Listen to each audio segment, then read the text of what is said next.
Hey, we're live. Hi, Hi! Tess. Magandang magandang umaga sa Pilipinas, magandang gabi dito sa US. Good evening, Florida. Good evening. Oh, good afternoon, California.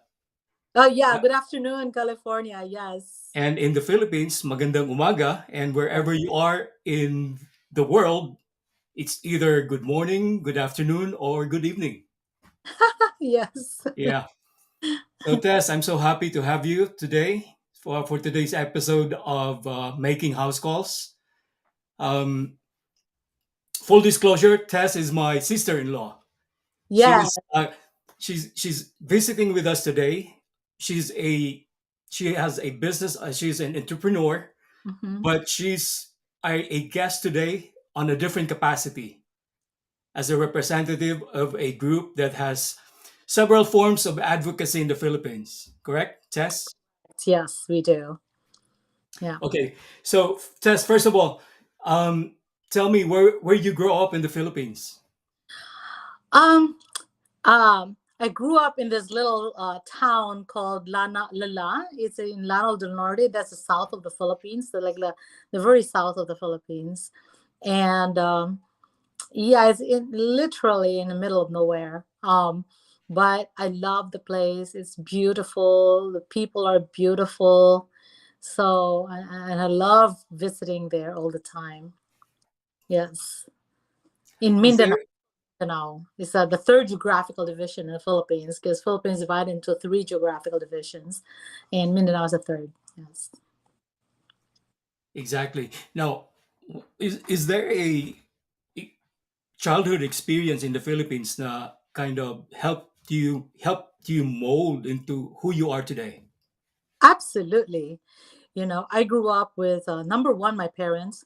They were so making sure that you do a lot of work. It's like work is very important to them. You have to do a lot of work. You cannot be lazy. um, you have to be better than I have to say that they always want us to be better than anyone. So growing up, I always have this idea that I'm better than you, whoever I'm in front with. I always thought like I'm better than you. Of course, now that I'm older, I'm like, that's a lot of, you can't think that way. Mhm. We're all equal. But as far as like the your capabilities, we always thought that way. That has given me the drive all this time to always work so hard to be where I am. So number one. And then I had so much support with my, especially my high school teachers. My high school teachers and my principals, they love me. The principal loved me. They supported me. And in college, the same thing. The professors, the deans, they are my support group. And so I always wanted to like do better, and I always wanted to show to them that I can do better for myself, for the community, for the people, for the hopefully for the country as a whole you know So is there a let me just back up a little bit. Can you just quick background of what you do currently? Oh, currently I run a consulting firm. For work, that's what I Mhm. do. I have a consulting firm. We do provide services here in the US. um, we we focus on defense contracts, and so that's 100% of actually what we do. We don't do anything else. So we do defense contracts, and we do provide services for the contractors that provides services to the for the government. And then and so the services actually manage. So we manage businesses, we manage projects. um, and it's really fun doing it. It's fun trying to teach people how to do their job, giving them work. So I love it. I hope that I will never have to quit doing it because it's something that I really like. Yeah. So Now, moving forward, going, currently. So you're part of a group or groups that yeah. has So several advocacies, types of different advocacies in the Philippines. Can you tell us something about the groups or group? yeah. So for the last maybe 35 to 40 years, I have met and become a close friend of Yolanda Stern. She is a philanthropist that's from Northern California. I used to live in California for 24 years. And ever since then, we remain in contact. And then I always supported her with all the projects that she has in the Philippines. And she made me vice president of international projects in the Philippines. So in we do a lot of work. One World Institute had provided a bunch of um, medical missions in the Philippines. The One World Institute. Yes, we do provide free surgeries and vision and all that. So right now, most of our officers in that, it belongs to the Lions Club. So we Mm-hmm. made the Lions Club, the San Francisco Cosmopolitan Lions Club, a partner for our project. So that's why you will see a logo next to the One World Mm-hmm. Institute, because we made them a partner of our projects. But because of my connection with Yolanda Stern and what I, you know, I believe on her projects. So not only that, every calamity that the Philippines encountered, we were like always there on foot. We have we have like an army of service Mm-hmm. people, Mm-hmm. like in the ground in the Philippines wherever they are, and we have strategic positioning in the entire country. We were Mm-hmm. like one of the first people that were there during the Yolanda uh, tidal Typhoon wave Yolanda. in yeah, Typhoon Yolanda. And that shows how we are strategically positioned everywhere. Mm-hmm. And we have all our volunteers are free. We don't None of the funds from One World Institute goes to pay anybody. Mm-hmm. We are all volunteers, and if we have an employee, it's not from One World Institute, it's from our pockets. So we want to make sure that anybody who gives money to our projects 100% goes to where it's supposed to be. And so not only that, we have wheelchair. We Mm-hmm. provided over 5,000 free wheelchairs in the Philippines. We have gardening for food in the Philippines during the COVID. Mm-hmm. In 2014, I decided to create this group called Gardening for Food in the Philippines, because I'm an avid gardener. I Mm-hmm. love gardening. I love because I go back to my backyard and I harvest, what I can. Um, and then when COVID came in the Philippines, when the lockdown happened, 3 days later, the Philippine government were giving food to the people, but after 3 months, it ran out. Mm-hmm. So I thought, Right. when you have a garden in your backyard, wherever Mm-hmm. you are, even a patio, you can have a garden, and in 2 to 3 months you have food, and if you continue you will always have food. Mm-hmm. So I decided to start you know advertising it, making it known, and posting and making it all public, so that I wanted to see where I can help them or inspire and motivate people to start gardening. Mm-hmm. That's the reason why I decided to start that. And almost immediately, the membership, from like we were only like 350 members in that Mm-hmm. group from 2014, and we were just like 9,000 right away. And then we were just like going more and more and more, and now to like almost 300,000. So another project that we have is like, we have a House of Hope for One World Mm-hmm. Institute, and it's in Davao, where we help we house some victims of different kinds of stuff. And then Okay. with cancer patients, and help their mothers afford to be near the hospital. We have uh, we also have it's called a barbering training, Okay. where um, we also have a barbering training where Mm-hmm. people in the prison, what are they going to do when they go out, right? Okay. So Yeah. what we Mm-hmm. do is, before they come out, we train them to become barbers. Mm-hmm. Then they actually get a certificate, that a license. And then once they have that license, now they're certified and licensed barbers. The minute they get out of jail, that's when we hand Hmm. them the first um, their kit. So now they can go out and have a job instead of not knowing what to do. Is that So those, specific? Do you choose? Oh, I mean, do you? Where is it? Where do you? Where do you? How do you choose which which region of the Philippines well, you go to target? right now we're focusing in Davao, but Hmm. we're Okay. hoping to like spread it. Hmm. So so we have a lot of graduates already in Davao, Hmm. so hopefully soon we can do that. And we're also like doing school programs in Mindoro. We have a library um, in the name of Dr. Thomas Stern. He was the co-founder, and he passed away in 2017.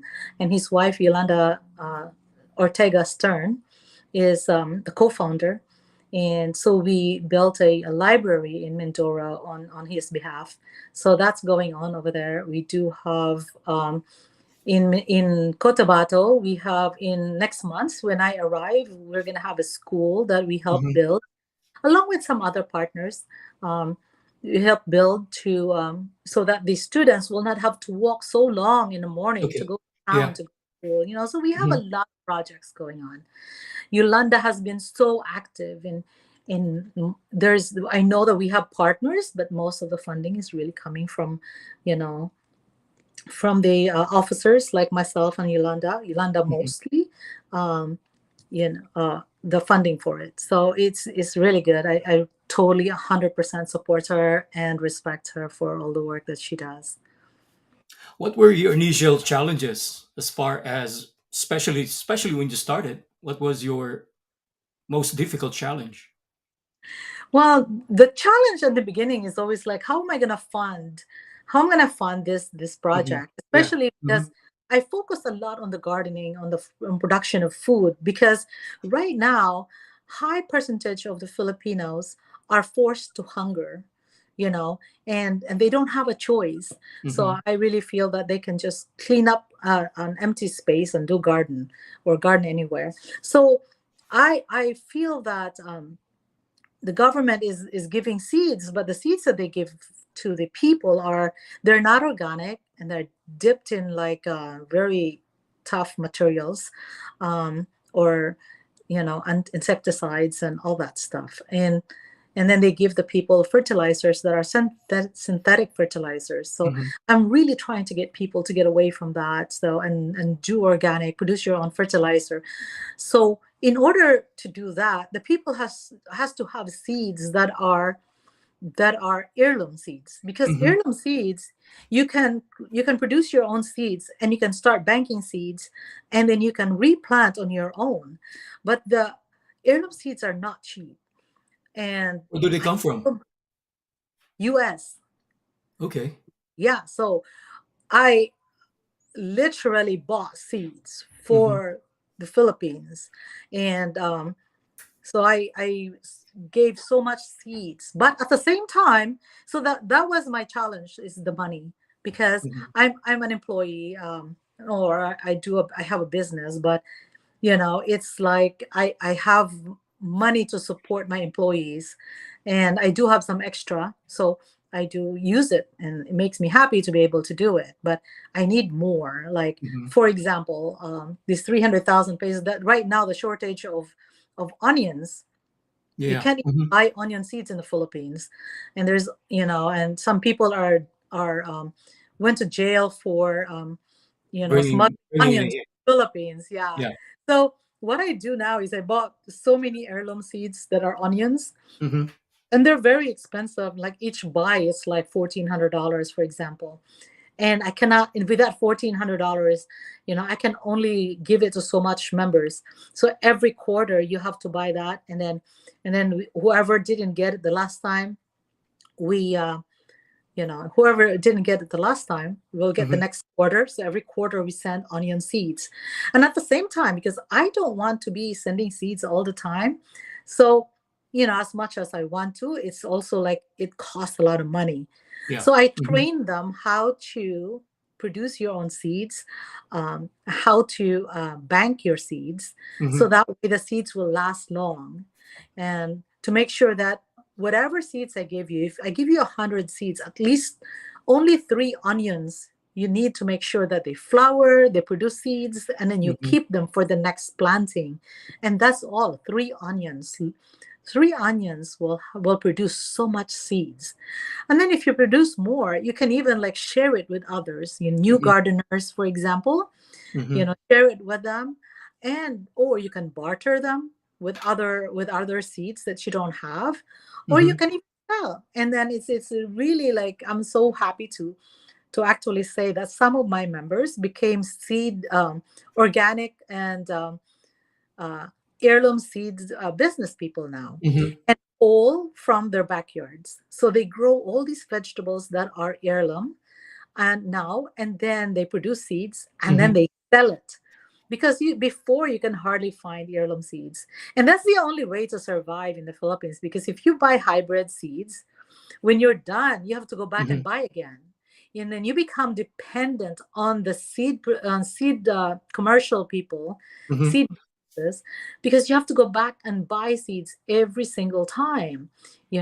But if you have heirloom seeds, you don't have to do that. So that's why I decided to, like, these people has to learn how to produce their own seeds, bank them, trade Mm-hmm. them, sell them, barter them. And it's amazing because, like, we have a project right now in Cotabato where we have about 500 indigenous people coming to my organic training and farming. Mm-hmm. We needed to give them seeds as their startup kit, and we also give them organic fertilizers for Okay. their startup kit, each person. So it's about maybe 12 package of different seeds. Mm-hmm. That's a lot of seeds. If imagine, I know that I bought a little part of it, but if I buy all that seeds, it's gonna cost me a lot of money. But because all these 3 years of training my members, every single one of them were just so generous and donated their extra seeds. And we have so much extra Mm-hmm. seeds that went to Cotabato. We just shipped them last week, and ready for our meeting, for our training when I arrived. So I'm very, very happy. I'm very proud of my members for being so generous and actually donating their extra seeds for all our, because we do for our adopted community, because Mm-hmm. each time we adopt a gardening community, we provide starting kits, we provide training. So I actually bring in my master gardener, I Mm-hmm. bring in my agriculture or certified agriculturist in the Yes. Philippines, Mm-hmm. and myself. The three of us will go to these places and we actually perform the training. And we advertise it first, and then they come, and everything is free. No one has to pay for anything. So this And is not just handing over seeds, then they're left oh, on their own. no, because I do not believe Mm-hmm. in handouts. Yeah. I do not. I am completely against handouts. I Mm-hmm. want to train people to actually be able, yeah, at the beginning, I give them something, but with what I give them, I want Mm-hmm. to teach them how to produce it themselves. So that Okay. way, my giving will not be eternal, you Mm-hmm. know? So, and it's good for them. It gives them, it's a boost of morale for them. Mm-hmm. And I was just so amazed on how much people love it. So now, and I have about 295,000 members right now. And by the time I arrive, we will have about 300,000 members. So Uh, are these members? Are these? What's the percentage of them are really active in gardening? well, Every they one of are them. all active because that's the reason why they became a member. Mm-hmm. But 30% of my membership is OFWs. So they are not in the country. So they are living in the outside the country. But I accept them as a member because I know one day they come back in the Mm-hmm. Philippines. Yeah. And then yeah, so when they come back, the only thing that the OFWs will not get while they're out of the country is the assistance of seedlings and all that. But they Mm-hmm. can attend our online training because we do have online training. um, We do have we have online and we have like in-person training. Mm-hmm. Uh, so and I am very happy with our OFWs because they're so active and they're just so inspired, Mm-hmm. and they have families in the Philippines that they inspire to start gardening, and it's really for gardening. So, but I have to say, we have maybe about 5% that are commercial gardeners, Okay. commercial farming, and what they do is they sell. So we don't want our group to be full of people selling. So Mm-hmm. I allow them to sell every Friday, and then that's it. Um, and it's good, and they can only sell organic stuff, and only about they can only sell gardening stuff, and they have to be organic. Mm-hmm. If it's not organic, we delete them. Question about organic. So okay, so when they use organic fertilizers, right? Hmm. Is Or you it make it yourself. they make it themselves? Okay, that's my Or you can actual buy it question. too. Mm-hmm. We can buy it too. A lot of the fertilizers that we give as a starter kit Mm-hmm. is mostly a seaweed fertilizer. So it's a really organics made from seaweed. And it's Mm-hmm. it's very, very good. I mean, it's like I love that fertilizer. I use it here in the US as well. We Mm-hmm. have one that's seaweed, and then you only spray, which is really good because you spray. And Mm-hmm. um, it's just amazing how what the seaweed can do, how much nutrients it has, and Mm-hmm. it's very organic. And I always like try to teach them that you could, instead of how growing up in the Philippines, I know you grew up in the Philippines where people, Mm-hmm. nagwawalis sila, they clean their yard and then they burn their leaves. That you should not do that anymore. You can just dig a hole somewhere where you put all Mm-hmm. your leaves that you sweep in your yard, and Mm-hmm. then make it, and make it a compost. Compost is very good fertilizer. And then in so that's what I'm trying to, and a lot of people, and I told them that we really have to minimize the burning, the also Mm-hmm. mag-uupa-uso ka ng mga trees and Yeah. stuff. We have to minimize that. If there are times that we cannot get away with it, if we have really bad infestation in that tree, but we cannot do it all the time. Mm-hmm. You have to really minimize it because it's really bad. Oh, we're also trying to get our people to be aware of the environmental issues that we have. Philippines is actually the number one ocean polluter in the world. Philippines, Mm-hmm. and it's embarrassing, but knowing not but because I have so much experience and connection with the people in the Philippines, that I know that it's not the Filipinos fault. Mm-hmm. It's actually like trash from another country that the Philippine sent to the Philippines, Mm-hmm. and it was not managed properly, and it Mm-hmm. went to the ocean. But at least it's not because the people are so negligent about the environment Mm-hmm. on their day-to-day lives. So I'm impressed because like I'm happy to find out that it's not really from the Filipino usage and production of trash, but and hoping that the Philippines would stop accepting trash from other countries. I think maybe they have already. I think I Mm-hmm. heard they did, but I'm not sure exactly if they did. So if there's maybe a community, or maybe I should say, if someone's interested to be a part of the group, Mhm. what's the steps? What are the procedures to follow? Well, we are very active in Facebook. So we have a group called Gardening for Food, and all they can do is search it, Gardening for Food in the Philippines. And once they get it, they have to apply to be a member. Mm-hmm. Um, they have to apply to be a member, and then they have to answer 3 questions. It's very simple.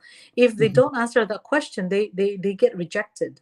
Because we need to know why they want to become a member, because we do provide some assistance. Mm-hmm. So we need to make sure that the people joining is because they're really interested and become a part of the group for what it is for. Um, and then, but there are also some, like in the middle of nowhere where they don't have internet. Like, for Mhm. example, we adopted a community somewhere in Maguindanao. And the reason why we adopted a gardening community there is because they do not have, like, not all of them has phones, Mhm. because middle of nowhere. And then the government aid doesn't really reach there. So their barangay captain and their village leaders decided to reach out to us. So we adopted Mhm. them. We sent training them. We sent seeds, and we sent fertilizers and stuff. And it was doing really well. They have like this big garden for the entire, for the community. Mhm. But then it got flooded up to the waistline, Mhm. so it disappeared. So it was really sad. So but anyway, we're going back next year to start over because of that. And then, but it's really sad that but that's the way it is. Like, so when a community wants to be adopted, they know that we have something there in our Facebook that says, you have to reach out to us and talk to us. And then in order for their community group to become a member, they don't have to join online. We have a sign up sheet that Mhm. we to the community leader, their barangay captain, or Mhm. something like that. And then they just have a letter, a list of people who attended our training, for Mhm. example, and then they send it to us. And then so these people are members, even if they're not listed in our group, but they're listed manually in a piece of, on a file of paper. Um, there's another, like, for example, another leader in Negros Occidental has reached out to us Mhm. that their community also wanted to get some training on organic gardening and farming. So we are very excited to provide that Mhm. to them. When we finish our projects, we have projects and activities going on through the end of October. So once that's done, and then it's a U.S. holidays is the month of November and December. We rest those months, and then we start planning again in January and through, like, January. So Mhm. maybe around March we can go to Negros Oriental for that community that really wanted to have a training for themselves as well. So we reach out, and then we come to them. And then there is another place. There are places that will not, you know and that we cannot really help, like, for example, the Bangsamoro in somewhere in Marawi City in Mindanao, they Mhm. applied, but it's the school that applied, it's not the community. And I Okay. said, they have to be the community if they want the gardening, because Mhm. the Bangsamoro, you cannot just go in there. You have to get permission from so many Mhm. places before to go in. But if a community asks, then we will, stuff like that. So how many communities do you have aside from your Right now, individual right members? now we have four Four. communities that we adopted. So that's all over It the Philippines, or? Yes, yeah, yeah. So hoping that we are going to increase that next year. Mhm. um yeah, and so we're very excited and hoping to, by the end of, like, maybe next year, we will have 1 million members. Wow. So A yes, million because members within how bubble, many if years? huh How many years so by since you okay, so started? we started, well, we became active really when the government closed down, 3 months after the Mhm. government closed down for COVID. And so now that we have so many activities, our membership is really, like, racking up. So now it's like 300,000 members.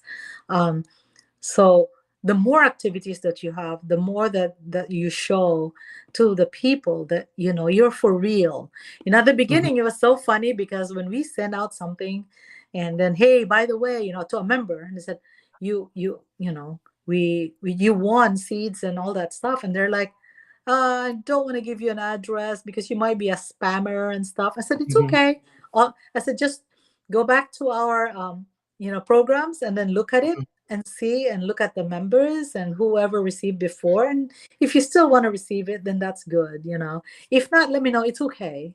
Mhm. Because there's so much, like, illegal stuff going on in the internet right now, so they're really Yeah. scared. Mhm. They join, but there's a lot of people who join, but they're still, like myself, I join other groups as well, but I'm also hesitant because Mhm. I'm on guard, because there's Mhm. so hackers everywhere. So you have Mhm. people happy. And so I don't take offense on that at all. It's just like, Mhm. yes, I totally understand. Mhm. Yeah. So, what type of reaction from your members that make you feel that this is, you know, it's Oh, validating what you're doing? I love it. Okay, so the first time I went to the Philippines, I went back to the Philippines, and then when the members found out that I'm going, and they're like, "Oh my God, we're gonna do a meetup." And I was Mhm. like, "Oh, okay," you know. So I was really relaxed about it. A meetup, maybe about 5 people wants to meet me Mhm. and stuff. But then I went to Manila, and all of a sudden, all these parade of people like coming to the Grand Health Hyatt in that newest Hyatt in the Philippines, and all of a Mhm. sudden I have these people outside the hotel, I'm like, oh my God, You were so picketing. they wanted to meet me, and I'm Mhm. really happy, and I was like, oh my goodness, I was so touched. And then they were all bringing all kinds of stuff for me, that Mhm. thanking me for what I do for them, and it was just, they were just so grateful and so happy. And then last March that I went to the Philippines for a San Francisco delegation. I know I don't live in San Francisco, but most of my group is based in San Francisco. So I'm also a San Francisco representative when I go to the Philippines. Mhm. Um, so when we went there in San Francisco to the Philippines for the sister city, Manila, Cebu, and San Francisco sister city Mhm. delegation. So I was there, and then they found out that, oh, and then they wanted to meet up again. And I said, oh, Yolanda has to see it, because Yolanda was with me. Yolanda Stern, she's a co-founder of the One World Institute. So I took Yolanda there, and at that time, we had people come, and it was a big group that came, and so one of the member no a few members, they were able to talk to Yolanda, opportunity for them to say like what their experiences are, as Mhm. since they joined the group. And some of them were crying, and we were crying too, Wow. because they lost their job, Mhm. and then in for COVID, and then now they're gardeners, now they're producing their food, now they don't even want to go back to become office workers, Mhm. because now they have so much food in their backyard, and they can sell the surplus Mhm. to cover for the rest of the needs. It's just they cry because of that experience, where they when they lose their job, they have no idea what to do next. Mhm. And then we have members that just like, oh my God, I have not planted even a flower in my life, and now there's, I don't know if there's a lot of people who know about it, but in the Philippines there's actually like homesteading thing, where you can actually um where you can actually mm, the government will let you use the land as if Mhm. it's your own, but it's not. The government owns it, but as long as you like do something productive with it, Mhm. you produce something, like you plant product, like you farm and everything, that you can actually use those lands. So It's from no homestead. it's kind of like a homestead, yes. Mhm. So from someone who did not even plant a single thing before she was a member, now she has a homestead that is really active and really flourishing, and she's just like, I who doesn't, I just loved it. I love seeing Mhm. it. The members are just so. And then the next time I went to Mindanao, where I grew up, Mhm. right? And when I went there, and then the bus full of people meeting me, and they have this big hall for like a reception for me because of the gardening, and all Mhm. these people that attended, and then it was just because of how they were grateful of Mhm. the that because we do provide all these services throughout the country. Mhm. And I really think, like now that, so when we became really big, now the big problem is like the bigger it is, the more money you need, right? Mhm. Mhm. And I really am very thankful for Yolanda Stern for actually coming in and helping me out. Mhm. And she's really like the main sponsor now, and I love it. So Mhm. we work together with a lot of things, but this is like the major one that I really try to take on, because I love gardening Mhm. as well. Should have asked Yolanda to be in this call. Yeah, but she's really busy. I don't know, I want next time. Let's Mhm. do a. I'm going to be in San Francisco in the last week of October. Maybe you Mhm. can do a house call for both of us. Okay. You know, so we can schedule that, and Mhm. then in my latest, we are all members of the Lions Club, the group that's One World Institute. So um, because of that, uh, the Cosmopolitan Lions Club of San Francisco, which I am a member, is also now a co-founder, now a co-sponsor of this gardening project. And then the latest partner that we took in is the Asia America Initiative. Um, in so they're very latest. So the bigger we are, now we're three, co-sponsors. So Mhm. I'm hoping that it will become, as we become bigger, then we are going to have a more sponsors to help us out, Mhm. and it's really good. But at the same time, our members really help out too. Our members like donate seeds, because seeds is very important for the group. And we decided to have like master gardeners within our group. So now we have our master gardener. Anybody who's a member in our group and don't know how to start a garden, they Mhm. can log in, and then they ask a question, and all the expert comes in and gives their advice Mhm. instantly. And like there's like a This is from your hundred. in your Facebook group. Yes.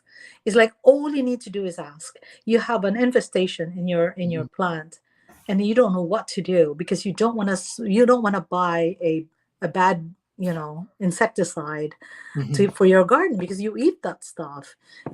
So all they do is they go in on our group and ask, hey, I have infestation, here's the picture, what do I use that's organic?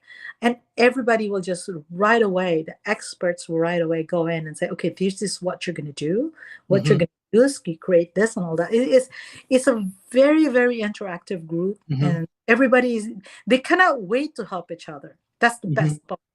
These people cannot wait to help each other, and know everybody is so generous, and everybody is just like waiting to, like, I'm gonna just help, I'm gonna help, and I can't wait to help anyone. So it's really cool. Can't I think I chose the best part. um yeah. What are your immediate and future plans, events? Okay, immediate events. We have this September 16. We have a live broadcast from La Union. La Union is a Philippine province. Is La Union a province? Yeah, Yes. right? Yeah, in La Luzon. Union. Yeah. So in La Union, we have a live broadcast. I'll be there, and the host will be about our top 25 members. These Mhm. are like the most active members that are in the area. Oh, Mhm. they're actually from different parts of the world, in Mindanao, Visayas, and Luzon, put Mhm. together, and we're all hosting a live broadcast. And Oh. these live broadcasts will show you exactly what they do, what are their favorite um, homemade fertilizer, and then they're going to Uh-huh. tell you to make them. um so that's the best, the event. And then we're also going to do a meetup in La Union on that day. So any member that's from La Union, or from a Mhm. different or from different provinces, can go to La Union. But La Union is a difficult place to get to. It's very far from Manila. We Uh, take a bus to Baguio, and then from Baguio we take another bus to La Union. But on September 29th, there's also another meetup, and in Manila. So in Manila is always like the biggest meetups we have for members, because it's mhm. easier to get to from all over the country. There's Mhm. planes, there are buses that goes to Manila directly. So, and people, it's like they think it's like really easy to get to. So we're gonna do that. And then the second one is September 22nd. We are going to have a live, actual, face to face. But I'm going to, if there's good internet, I'm going to also do a live broadcast online. Mhm. We're going to do a training, organic gardening and farming, for in Kidapawan. Kidapawan is in Cotabato. About yes. Mhm. Yes. and that's going to be attended with about 500 people. But Mhm. if you are interested, if you are in Kidapawan, in Davao, or in Cotabato, and you wanted to attend, all they need to do is to let us know so we can add them to the list. But right now we have 500 people, but the Mhm. gymnasium we're using can accommodate 1,000 people. So anyone is invited. They just need to let us know, so we add them to the list.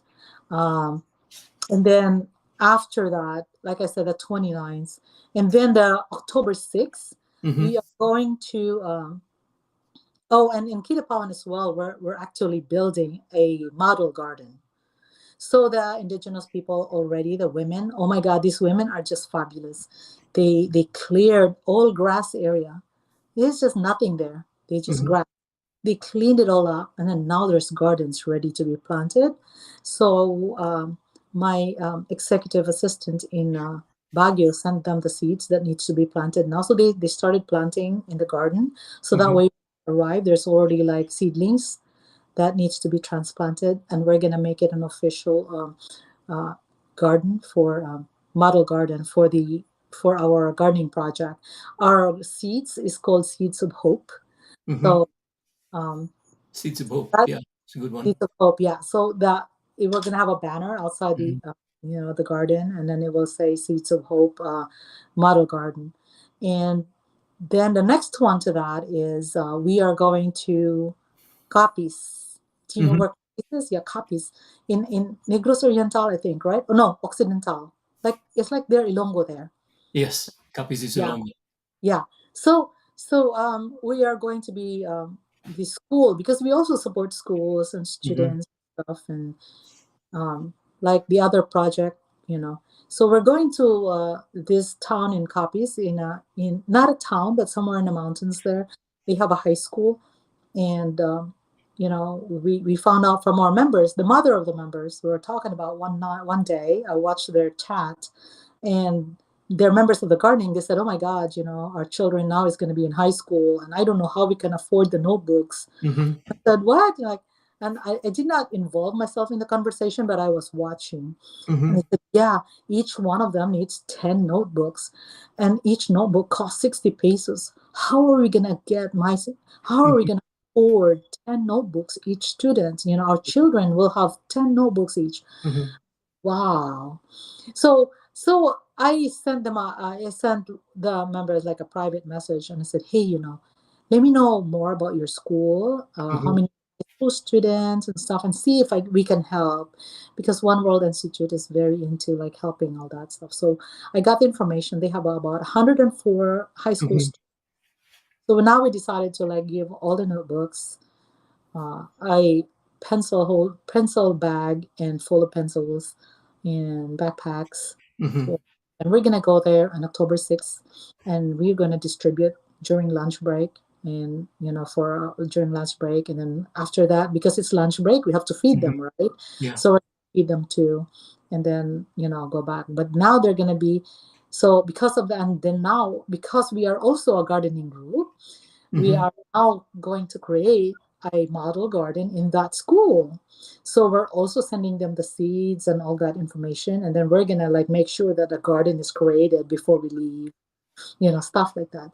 So that Where- way the students, we want to train the kids from small Mhm. to want to garden, and to how fun it is to be able to go back to your backyard and go back inside the house with food in your hands, you know. So So this is in Capiz. yeah, a town is in copies, but Mhm. you have to forgive me. I cannot remember the community name, but it's in the mountains. Because I asked them, are there rich members on that school or students? And then they said, "No, ma'am, Tess, no. The school is in the mountains and everybody is poor." And I said, Mhm. "Really?" I said, "Yeah, everybody is poor." So I'm like, "Oh, okay then, yeah, I guess we can help them."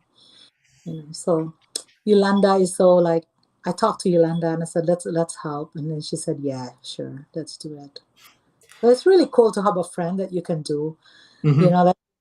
that really supports these Mhm. things. Really awesome. I'm so lucky. Now I'm lucky to met her, and I'm lucky to have, it's like someone that I can like, if I have something that I like to do for the people, I discuss Mhm. it. And most of the time she's like, yeah, that's a good idea. And that's really good. And it inspires me to do more. All right, Tess, I have some pictures here, and maybe you can just give a brief description of what's going on.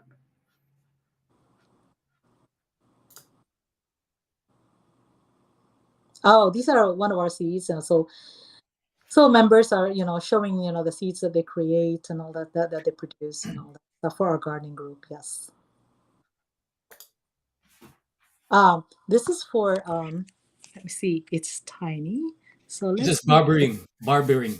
Oh, yeah, yeah. So like I said, One World Institute in partners with, Asia America and San Francisco Lions Club, we do provide gardening training. Hmm. Um, and then Actually, there is an agency in the Philippines that actually gives out the certification. It's not in my head right now. Senior moment, I guess. It's a group that actually is an agency in the Philippines that actually gives out that certification when they're done.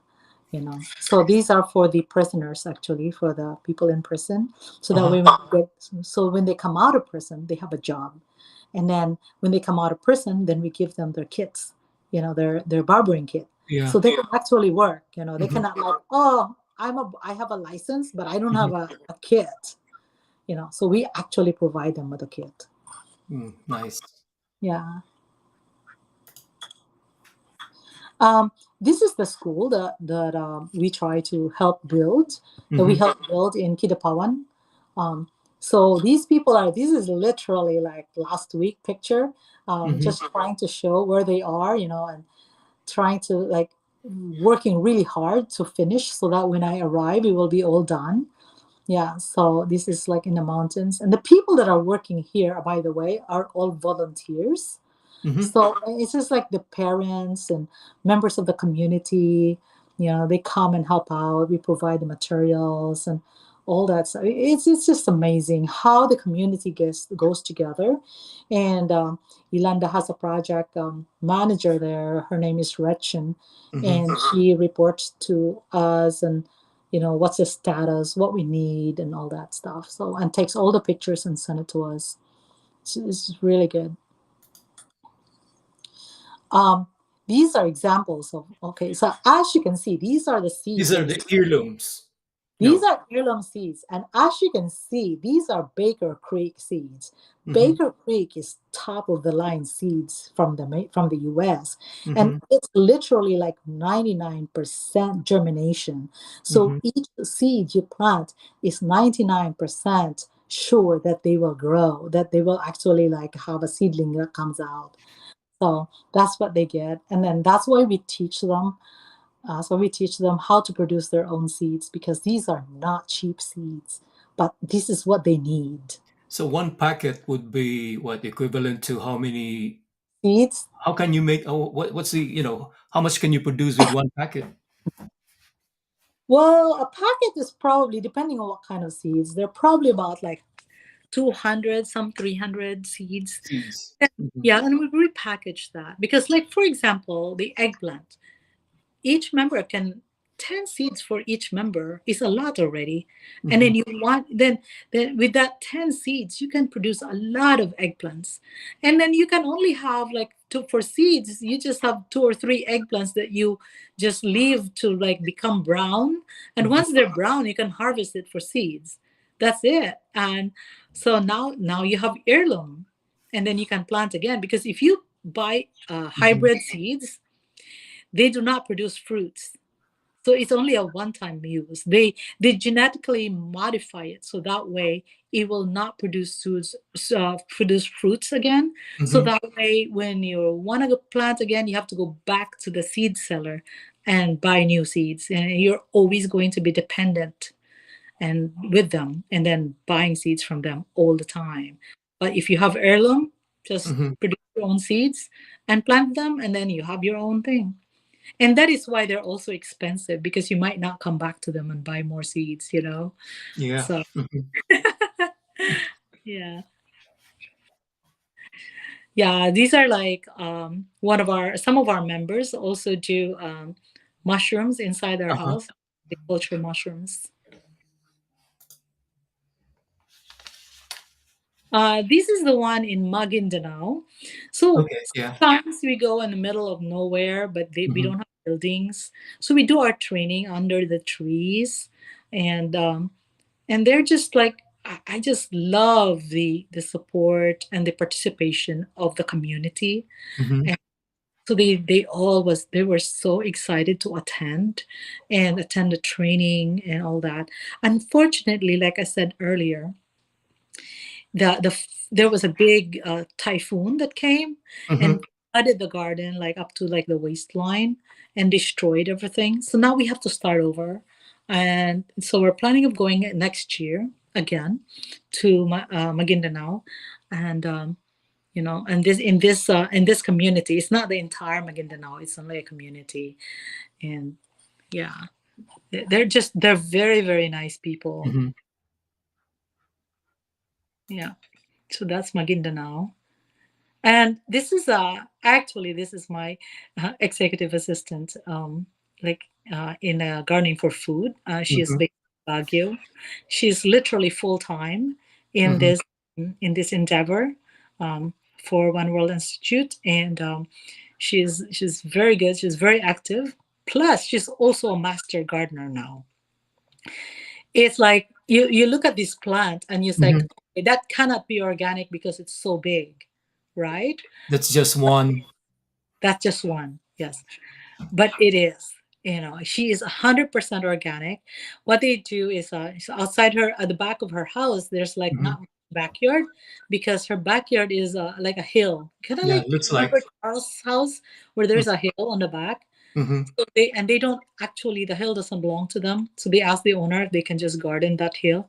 And now she has like a vast garden there. And before it used to have like snakes and rats that Mm-hmm. lived and everything. Now not anymore. It's all vegetable and clean. Vegetable. Yeah, and she's the best producer. Her and 10 of the members who became friends using Mm-hmm. with this group, because Mm-hmm. everybody creates friendships in this group. It's amazing. And then they started actually from the gardens that they have in the backyard. They produce their own seeds and they sell them. And these are all organic seeds, organic and heirloom seeds. Mm-hmm. So now they're heirloom seeds producer and seller, and it's produced from their backyards. Mm-hmm. They don't have like a commercial garden of farming where they have a commercial farm just producing seeds. No, no, no. These are backyard, and they only sell their surplus. They just produce so much. That's why they Mm-hmm. have surplus. Yeah. Yeah, And and they would sell it. They don't have to go, like bring it to the no, market, right? no, Just no, because people we come. have so much in Baguio alone. She's Mm-hmm. based in Baguio. In Baguio alone, we have so much members in Baguio. You can Mm-hmm. just post it in our group. If you're a gardener, you can sell every day, but if you're a commercial like farmer and everything, you can only do it once a week. Mm-hmm. But we encourage our gardener to be able to post what their excesses, their surplus, Mm-hmm. then to share, to barter, or to sell anytime, because you don't only need food in your house, you also Mm-hmm. need toothbrush, toothpaste, Yeah. soap, right? And if you can Mm-hmm. sell your surplus to get these things, that's a huge help. So yeah, they posted, they say, hey, I have this, I have surplus seeds and I'll sell it for like 50 pesos a packet, stuff like that. Mm-hmm. How about this guy? um this guy is not, Remember? he was a member, and but he's not, he's I think he left our organization. Okay. Yeah,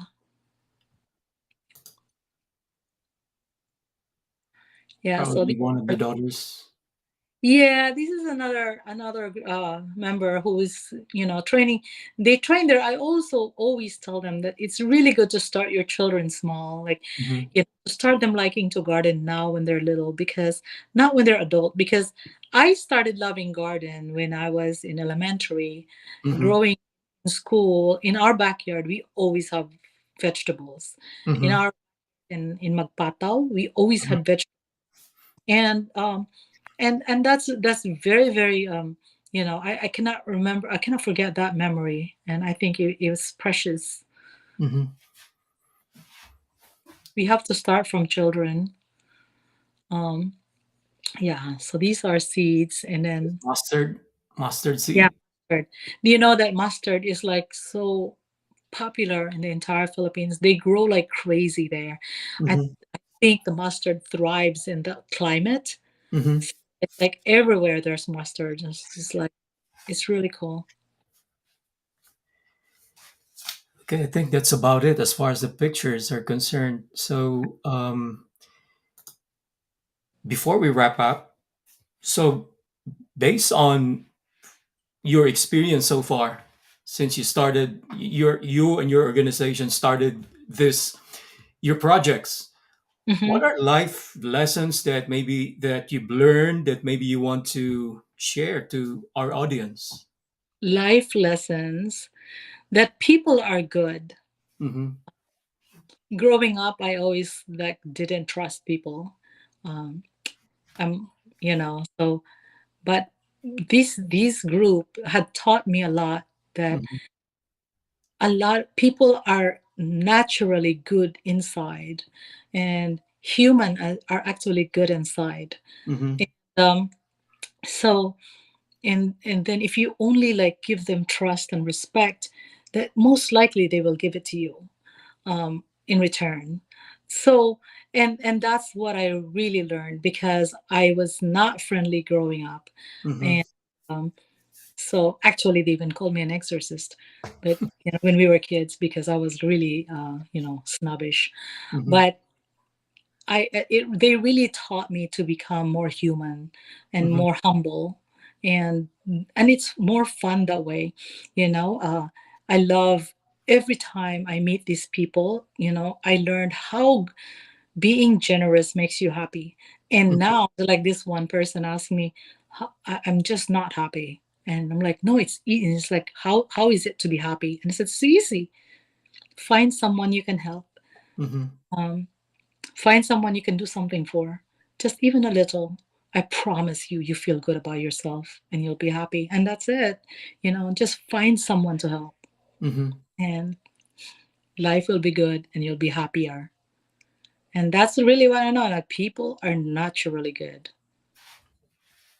So I guess the last two statements there was find someone you can help, Uh and huh. people are genuinely good. Yes, genuinely good. I truly believe that deep in the hearts of the people, they are really Mhm. good.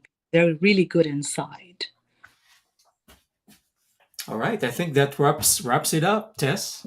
Thank you so much, Don, for making time and having me as your guest. Hmm.